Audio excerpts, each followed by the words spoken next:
Hello and welcome to Talk to the Fish. I'm your host, Jack, swimming through your diving dilemmas with a splash of humor and advice that actually works. We've got a message from viewer Cod Comedy who asks, how do I deploy an SMB without making it an underwater circus? Actually, Jack, this is a crucial subject for diver safety. Every underwater explorer should master this skill. So, Regis, how exactly can you help our viewers stop embarrassing themselves with their SMBs and start impressing their dive buddies instead? First, practice in a controlled environment. Start by deploying your SMB in a pool or shallow calm water. Think of it as learning to ride a bike in a parking lot before hitting the road. And when you master it in that safe space, you won't be that diver panicking at 15 meters while everyone watches your SMB do an impression of a runaway rocket. The confidence you build there pays dividends when it actually matters. Second, choose the right SMB. Select one appropriate for your diving condition and skill level. That reminds me of when I tried using a tiny safety sausage in a strong current. You might as well have been waving a toothpick at passing boats. It's comparable to choosing the right tool for a job. You wouldn't use a hammer to tighten a screw. You wouldn't. And choose a self-sealing open-bottom SMB. They are generally easier to use. Third, understand your SMB's mechanism. It's not a bad idea. Master your SMB. Inflate smart. Ascend like a ninja. Consider it similar to reading the instruction manual for a new gadget.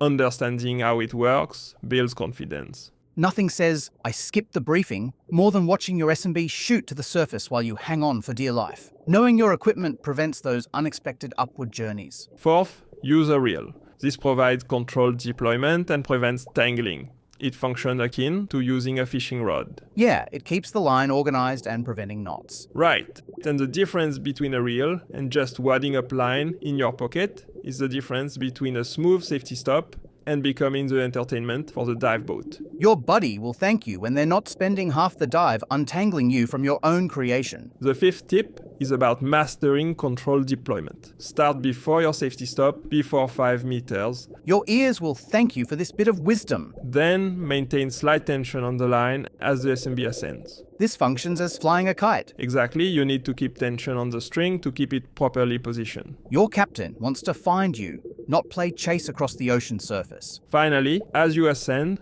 reel in any slack line to keep it taut. This operates much as reeling in a fishing line. Keeping it tight prevents tangles. Crucial advice. Nothing ruins a perfect dive faster than having to rescue you from your own equipment. Moving to our sixth tip, practice in varying conditions. Gradually deploy your SMB in different situations, such as currents or low visibility. Absolutely critical. The ocean doesn't provide perfect conditions on demand. This resembles practicing driving in different weather conditions. The versatility you develop becomes your underwater superpower. I've watched divers who could deploy flawlessly in a swimming pool turn into panicked puffers when that first current hits. Seventh, engage in body practice. Take turns deploying and observing with your dive partner. Your buddy might spot that your elbow does a weird chicken wing thing right before you tangle yourself up. Indeed, think practicing a dance routine with a partner. You learn from watching each other's techniques. The support system created becomes invaluable. Plus, nothing says, I trust you, more than letting someone else watch you struggle with an inflatable tube. For the eighth tip, visualize success. Picture yourself deploying the SMB smoothly and confidently before you dive. The mental game changes everything.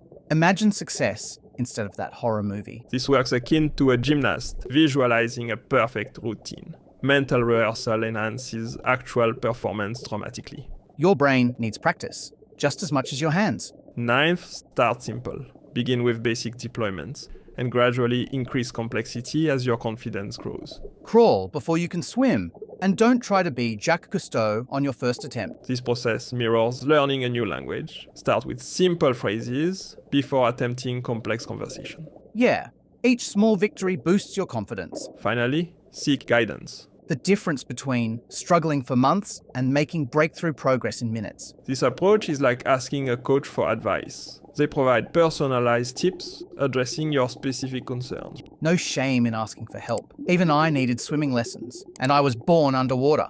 Well, Regis, can you offer our viewers one final thought to take with them on their next dive? Remember this. Your SMB isn't just equipment, it's your voice when you can't speak, your location when you can't be seen, and your lifeline when you need it most. Thank you, Regis, for swimming by today and sharing your expertise. Next week, tune in for our controversial new segment, Conversations with Creatures Who Definitely Did Not Consent. We're basically the paparazzi of the ocean, interviewing sea creatures who are 100% sure they did not sign up for this interview. Until then, fellow fin enthusiasts, keep your regulators in and your curiosity boundless. May your dives be longer than my attention span and your visibility clearer than my jokes. See you next week, underwater adventurers. Forget all the troubles and blues. Dive into the blue. Oh yes, talk to the fish.